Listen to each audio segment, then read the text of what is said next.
यातायात प्रभाग की ओर से इस प्रेस कॉन्फ्रेंस में आपका स्वागत है। जैसा कि आप सभी जानते हैं, यातायात पुलिस का मुख्य दायित्व 3 है। पहला, यातायात का सुचारू संचालन। दूसरा, प्रभावी प्रवर्तन, यानी यातायात नियमों का जो उल्लंघन होता है उनके विरुद्ध कार्रवाई। और तीसरा, जो सड़क दुर्घटना के कांडों का अनुसंधान है वो किया जाना। इस क्रम में पटना ज़िले में खास करके कुछ कमियां देखी जा रही थी। उसकी कई सारी वजहें हैं, जैसे मेट्रो का निर्माण, 3 व्हीलर्स का अनुशासनहीनता वगैरह वगैरह। तो ऐसी परिस्थितियों में पिछले 29 जुलाई को, यानी 2 दिन पहले, यहाँ पर प्रतिनियुक्त सभी पदाधिकारियों को एसपी ट्रैफिक के साथ डीएसपीज भी इसमें शामिल थे, उनको बुलाया गया और उनको एक प्रशिक्षण कार्यक्रम की तरह से आयोजित किया गया, जिसमें हमारे पुलिस महानिदेशक महोदय भी उपस्थित थे और उन्होंने भी सभी पदाधिकारियों को संबोधित किया। जो मुख्य बातें हुई उसमें ये है कि जो संचालन की समस्या है उसमें एक कमी देखी जा रही थी कि आमतौर पे चौक चौराहों पर पदाधिकारियों की प्रतिनियुक्ति होती है, यानी पॉइंट पर प्रतिनियुक्ति होती है। जबकि हमारा निर्देश ये था, पुलिस मुख्यालय से निर्देश ये था कि पॉइंट टू पॉइंट प्रतिनियुक्ति की जाए, ताकि पॉइंट पर जो, जैसे किसी चौक चौराहे पर जो ट्रैफिक आ रहा है तो वो स्लो है या फास्ट है, वो किस वजह से है, पीछे कहीं कोई उसमें रुकावट तो नहीं है, बाधा तो नहीं है, ये सब का समाधान होता रहे। तो इस क्रम में सभी पदाधिकारियों को पॉइंट टू पॉइंट बेसिस पर एक निर्धारित स्ट्रेच आइडेंटिफाई करते हुए उनकी प्रतिनियुक्ति की जा रही है और उनको ये जवाबदेही दी जा रही है कि उस क्षेत्र में सुगम संचालन हेतु जो भी आवश्यक कार्रवाई हो वो उसको सुनिश्चित करेंगे और इसमें जो कंसर्न डिपार्टमेंट हैं उनकी मदद लेंगे। दूसरा, इस संबंध में यदि वन वे व्यवस्था वगैरह कहीं लागू की जानी है, जैसे आपने देखा कि कहीं कहीं चौड़ी सड़कें हैं लेकिन कंस्ट्रक्शन हो गया है, चूँकि वहाँ पे मेट्रो का निर्माण कार्य चल रहा है, तो वैसी परिस्थिति में डिविएशन यदि हो या वन वे व्यवस्था लागू करनी हो तो उस पर आप निर्णय लें और यथाशीघ्र उसको लागू करें। दूसरा बिंदु था अतिक्रमण हटाने से संबंधित सुझावों में। तो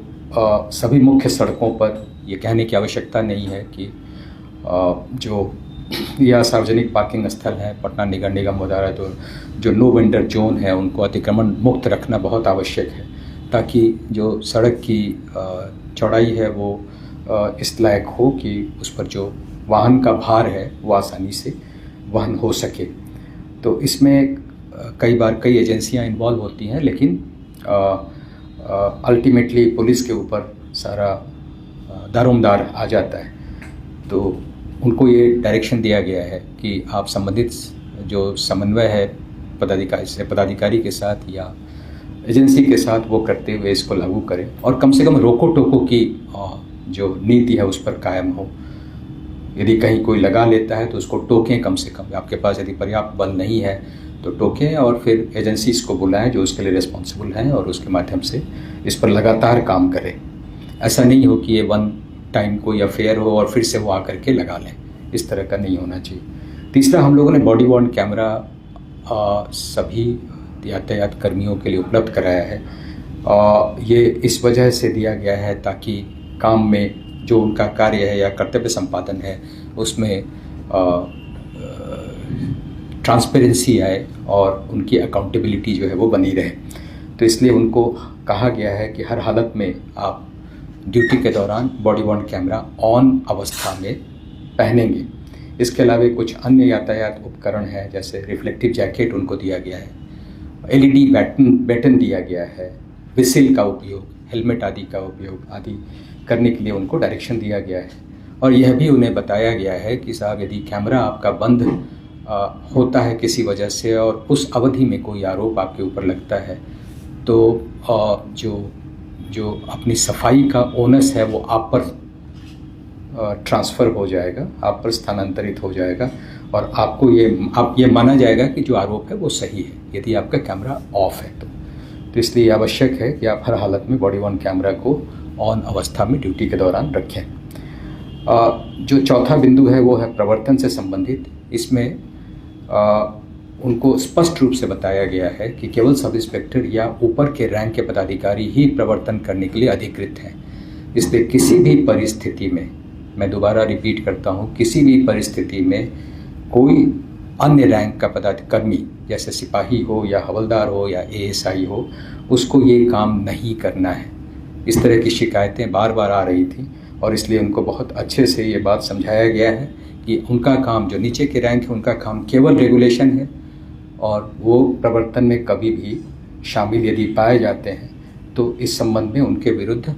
अनुशासनिक कार्रवाई के साथ साथ यदि कानूनी कार्रवाई की ज़रूरत पड़ती है तो वो भी की जाएगी। और इस दिशा में हम लोगों ने इसको बहुत कड़ाई से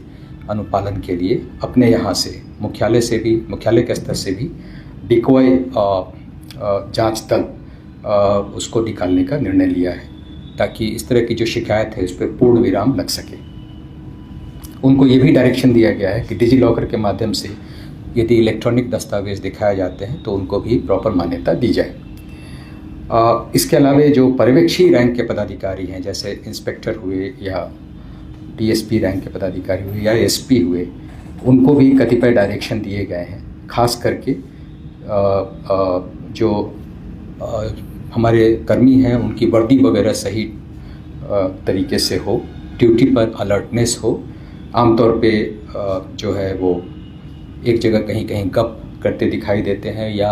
मोबाइल फ़ोन का इस्तेमाल करते दिखाई देते हैं, उस पर हम लोगों ने अंकुश लगाने का, कड़ाई से अंकुश लगाने का डायरेक्शन दिया है। और इस संबंध में जो है समय समय पर जो हमारा निरीक्षण दल निकलेगा वो भी इस बात पर लगातार ध्यान देगा। दूसरा डायरेक्शन उनको ये दिया गया है कि पीक ट्रैफिक आवर, यानी सुबह का जो ऑफिस का काम समय होता है या स्कूल के छूटने का समय होता है या फिर ऑफिस से बाहर जाने का, घर जाने का जो समय होता है, उस समय में सभी पर्यवेक्षी पदाधिकारी अनिवार्य रूप से सड़क पर रहेंगे, ऑफिस में वो नहीं पाए जाने चाहिए। और इसके अलावा उनको ये डायरेक्शन दिया गया है कि जो हमारा ICCC है वहाँ पर कंट्रोल रूम के माध्यम से पूरे पटना की ट्रैफिक व्यवस्था का लगातार निगरानी होती रहे ताकि कहीं कोई जाम की अवस्था यदि आती है तो वैसी परिस्थिति में जो QRT है या इस तरह का जो वहाँ के उस स्ट्रेच के जो पदाधिकारी हैं उनको वायरलेस के माध्यम से या मोबाइल के माध्यम से या QRT के माध्यम से उस पर तुरंत रश कराया जाए ताकि जाम की अवस्था से हम लोग कुछ हद तक राहत मिल सके। दूसरा जो मुख्य बिंदु है वो है PM राहत योजना के बारे में। आपके माध्यम से मैं जनता को इस मामले में अवेयर करना चाहता हूँ कि ये एक बहुत एम्बिशियस योजना शुरू की गई है, केंद्र सरकार द्वारा पूरे देश में लागू किया गया है। और इस योजना के तहत प्रत्येक सड़क दुर्घटना पीड़ित को करीब 1.5 लाख तक के नगद रहित उपचार यानी कैशलेस ट्रीटमेंट की सुविधा उपलब्ध कराई जानी है, जो एक्सीडेंट की तारीख से अधिकतम 7 दिनों की अवधि के लिए होगा। इसका मुख्य उद्देश्य है कि सड़क दुर्घटना पीड़ितों को कैशलेस मोड पर गोल्डन आवर के तहत इमरजेंसी केयर मिल सके। इसमें पात्रता जो है वो सड़क दुर्घटना का पीड़ित होना चाहिए और वो पीड़ित 24 घंटे के अंदर संबंधित अस्पताल में, जो डेजिग्नेटेड अस्पताल हैं, वहाँ पर उसको पहुँचना चाहिए, तभी उसको इसके अंतर्गत पात्र माना जाएगा। जो अस्पताल हैं, जो डेजिग्नेटेड हॉस्पिटल हैं, उसमें आयुष्मान भारत प्रधानमंत्री जन आरोग्य योजना अंतर्गत सूचीबद्ध अस्पताल हैं और इसके अलावा वैसे अस्पताल हैं जिसे इस योजना के तहत नाम निर्दिष्ट नहीं किया गया है, वहाँ पर उनको स्टेबलाइजेशन ट्रीटमेंट जो है वो भी दिया जाना है, वो भी डिनाई नहीं किया जाना चाहिए। क्योंकि इस योजना अंतर्गत अब तक कुल मात्र बिहार में 82 व्यक्तियों को नगद रहित उपचार की सुविधा प्रदान की गई है, जिसका अभिप्राय यह है कि इस मामले में लोगों को शायद जानकारी नहीं है और इस वजह से बिहार में इसका अडॉप्शन इस योजना का अडॉप्शन पूरे अच्छे तरीके से नहीं हो रहा है, इसलिए इसको प्रचारित प्रसारित किए जाने की आवश्यकता है। और मैं इस माध्यम से आप सबका आह्वान करता हूं कि आप जनता के बीच में इस बात को अच्छी तरह से प्रचारित करें। जो तीसरा मुख्य बिंदु है, जो गौहर मोहम्मद सुप्रीम कोर्ट का न्यायाधीश था, उसके आलोक में MSCT यानी मोटर दुर्घटना दावा न्यायाधिकरण की स्थापना सभी प्रमंडलों में की गई है और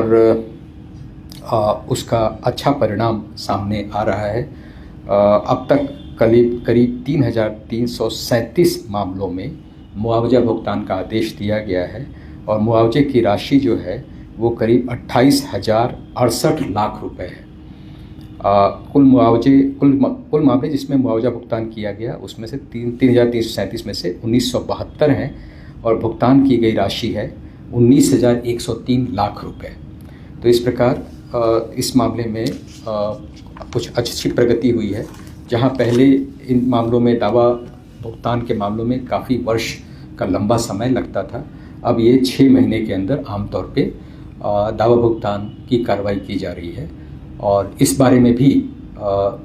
लोगों को प्रचारित प्रसारित करने की भी आवश्यकता है। इसलिए मैं इस माध्यम से आपका भी आह्वान इस मामले में